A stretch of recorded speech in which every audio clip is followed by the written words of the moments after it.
Hello and welcome to the seventh episode of Fight the Fake. This is the last episode of this series. I'll be coming to you on and off with more suggestions and tips on how to deal with misinformation and fake news. But this is the last one in this season, as you may call it. In this episode, I'll be asking you to be an online detective. Why I'm asking you to do that? Because you should always check the reliability of any online source.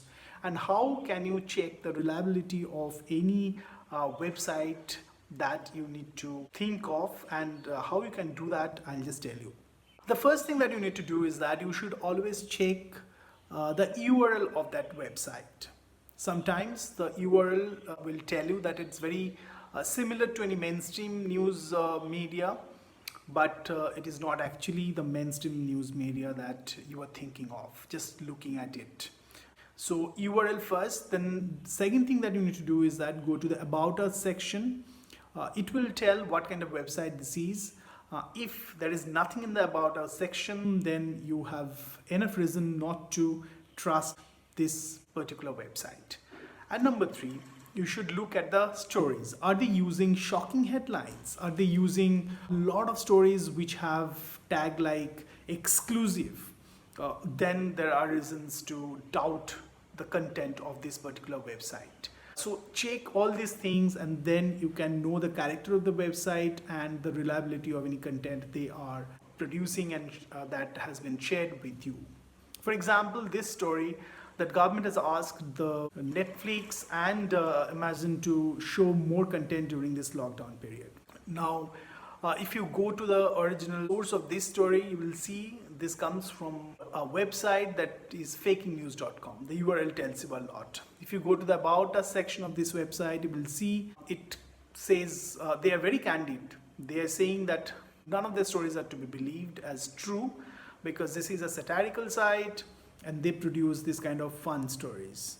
And if you go through all the stories, you will see that there is a character that is very much evident in that particular website, the kind of stories they do.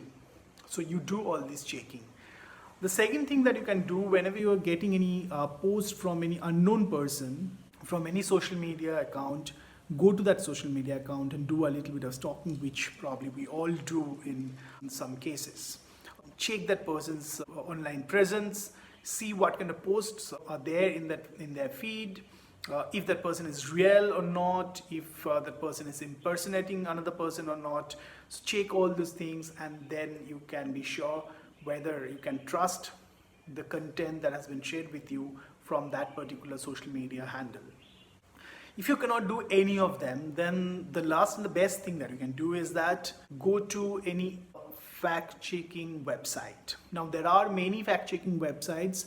I can recommend three at this moment: Alt News, Boom Live, and Viswas News. You can go to their sites, and there are other websites as well, mainstream media as well. They have dedicated fact-checking team. You can go and find out if any story has been done on the doubts that you have about any information. If you do not find any stories related to your doubts, then please, you can send content to their WhatsApp service. They have dedicated WhatsApp service in most of the cases. You can send them the content and they can do a story after getting evidence to tell you whether it's true or false. So you can take help of that. So that's it from me.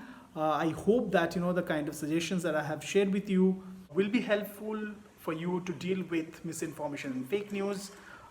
Until we meet next, stay safe, take care, goodbye.